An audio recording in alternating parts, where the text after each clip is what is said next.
to see Nick again. You leave him alone, he heads straight towards death.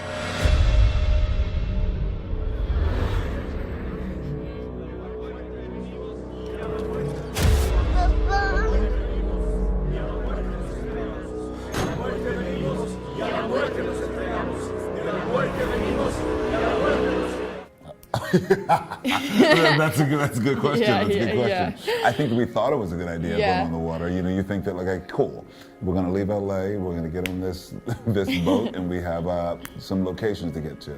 But remember, it's LA, and there are a lot of other boats, and people coveting your boats. And so there we get caught up in situations like we have in the beginning of season, 2, where we're getting compromised, taken hostage because of someone talking It's to an easy mistake to make. Jack, because he had this nice dulcet tones. He had a great ponytail. He had a great right? voice and a great ponytail, didn't he? He had a man, like a little man bun. No, man bun. Man bun? Man bun. Yeah, so because we're on the boat, we got compromised by guys So with in man short, I buns. think we thought it was a great idea, but maybe not so much. Maybe it's time to get off. But I the mean, it water. was cool being on the boat. That's new for this universe in general. Like, we haven't seen that in The Walking Dead. It was new for us, and it definitely gave people a different perspective. Yeah. Yeah. I'm very comfortable with my role. I like the idea that people may think that, I don't know if any person who, if the audience think he's a bad guy, if a person actually thinks he's a bad guy.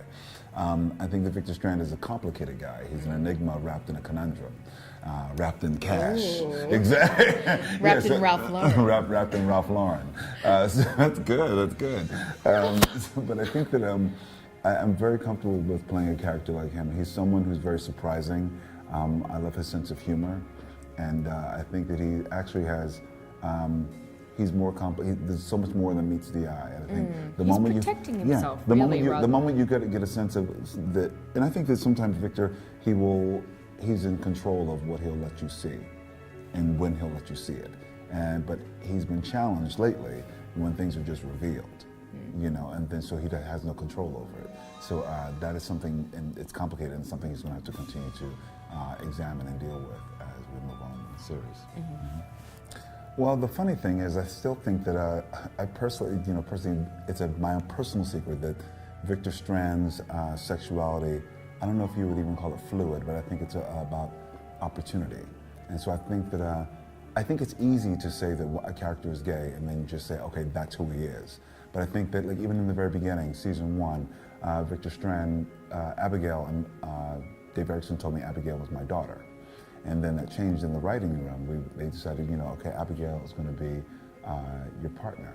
And so also I think that Victor Strand just lives in his own universe in a way of what is, and not that he lives in a place where it's gay, but gay. I just think that, he's very... Gay and gray. I think what's interesting about Victor Strand is that he's very complex. And so I think that, Abigail, if the opportunity had arisen, Abigail could have been a woman.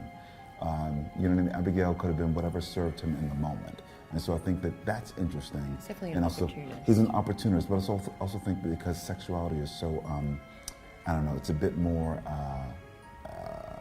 complex.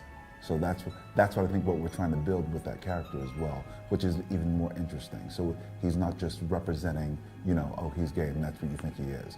In this moment, you saw him in a same-sex relationship, but he could evolve and do many things, and that's what's interesting to me. Yeah, I think that's a really great observation. Alicia's journey has actually been, quite a significant one. You're right, at the start of season 1, she's younger and she has kind of built up a protected faux strength, I think, around her. And that by the start of season 2, she's sort of coming into her own, but she's still very much trying to do right by everyone else and then actually just sort of making mistakes in the end. But the second half of this season is a really amazing moment for her. Just her actually coming into herself and finding her inner strength and seeing what she actually needs to be for everyone. And wanting to be treated like an adult now. I think she's pushed that before too, that she's not a child, but now she actually is having to prove it. And and make everyone else see it too. Well, what you're going to see in season 2B are characters still, once again, struggling with having to make choices that they would have never made before. Going to some of the darkest places, forming new alliances and new bonds. I think people are trying to secure new homes and figure out exactly what is that. Yeah. Is it we're meeting new people. Meeting new people. There's lots of new people that we're groups. meeting. And we're also more fractured than ever. Yeah. So there are different Separate characters having their own separate journey. Someone locked this place down. Where are they now? Friends say you were walking with the dead. Safety in numbers. You are foolish. Death is not to be feared, but it shouldn't be pursued.